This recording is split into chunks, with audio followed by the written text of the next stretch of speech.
ఇక సత్యవర్ధన్ కిడ్నాప్ కేసులో జిల్లా అదనపు 2వ కోర్టులో విచారణ ఆసక్తికరంగా జరిగింది. 3 రోజుల కస్టడీ అనంతరం వంశీని కోర్టులో హాజరుపరిచారు కృష్ణలంక పోలీసులు.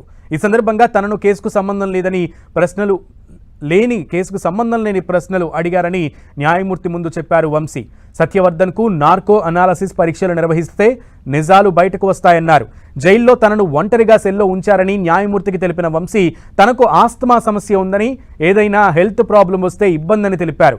అయితే భద్రతా కారణాల దృష్ట్యానే ఒంటరిగా ఉంచుతున్నామని జైలు అధికారులు జడ్జికి వివరించారు. వంశీతో పాటు అటెండర్ను ఉంచేలా ఆదేశాలు ఇన్ఛార్జ్ జడ్జిగా తాను ఇవ్వలేనని చెప్పిన న్యాయమూర్తి రెగ్యులర్ కోర్టులో మెమో దాఖలు చేయాలని ఆదేశించారు.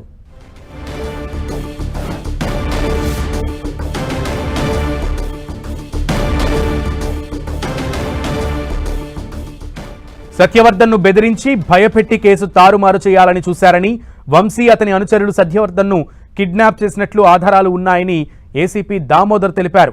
సీసీ కెమెరా ఫుటేజీ, సాంకేతిక ఆధారాలు సేకరించామని, కోర్టు ఆదేశాలతో 3 రోజుల కస్టడీలో వంశీని ప్రశ్నించినట్లు చెప్పారు.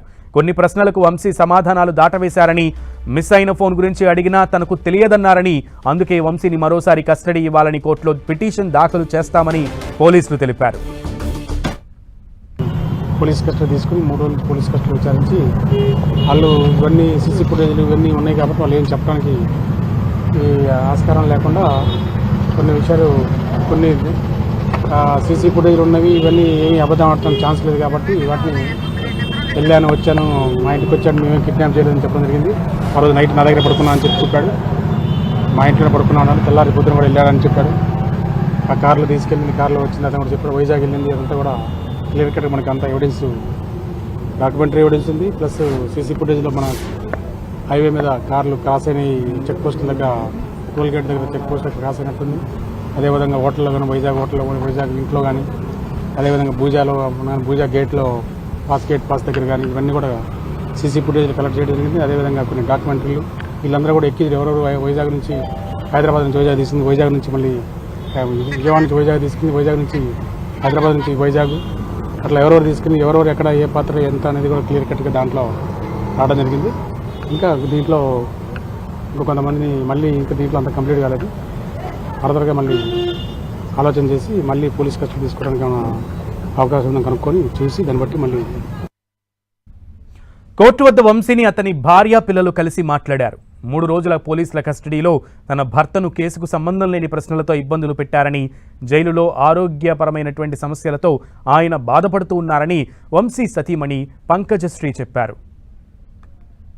అంటే 22 hours కన్ఫైన్మెంట్లో పెడుతున్నారు కదా, అట్లా పెట్టినప్పుడు ఆటోమేటిక్గా ఆ ఫోబియా ఉన్నప్పుడు అలా వస్తుంది. కాబట్టి అలా వస్తుందని చెప్తే ఆయన కన్సిడర్ చేసి ఈ రోజుకి నేను ఇలా చేస్తాను, నేను టెంపరీ కాబట్టి మీరు పిటిషన్ వేసుకోండి అన్నారు. అలానే వేసి మనం ఏం ఇబ్బందులేం లేవు. అదే చెప్పారు కదా, ఈ కేసుకి సంబంధించినవి కాకుండా ఏవేవో వేరే అడిగారని చెప్పారు అంతే. కేసులతో ఇబ్బంది పెడుతున్నారని, ఈ కేసులో బలం లేకపోయినా అర్థం పర్థం లేని వాదనలు చేస్తున్నారని వంశీ తరపున న్యాయవాది తానికొండ చిరంజీవి అన్నారు. 3 కాదు 10 కేసులు అయినా సరే మేము కోర్టు ద్వారానే తేల్చుకుంటామని, చట్టం ముందు అందరూ సమానమేనని చెప్పారు.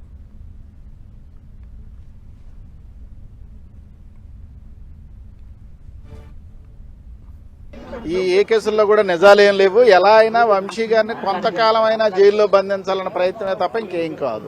ఒక దాంట్లో బెయిల్ వేసాం, ఇప్పటికి ఎన్ని కేసులు కట్టారో తెలియదు. 10 అంటున్నారు, 8 అంటున్నారు, 9 అంటున్నారు, 11 అంటున్నారు. వాళ్ళ ఇష్టం వచ్చిన సెక్షన్స్ నంబర్స్ చెప్తున్నారు. ఇవన్నీ ఫుల్ ఫైనలైజ్ గా వాళ్ళు అవన్నీ ఒకటి సమాచారం తీసుకున్నా అన్ని కలిపి వీ కెన్ ఛాలెంజ్. ఇప్పుడు సత్యవర్ధన్ ఎలా అయితే సత్యం ఏసీబీ కోర్టులో చెప్పి SC ST కేసు ఆ పార్టీ ఆఫీసులో తొలగిపోయిందో, భవిష్యత్తులో కూడా అన్ని అలాగే జరుగుతాయి.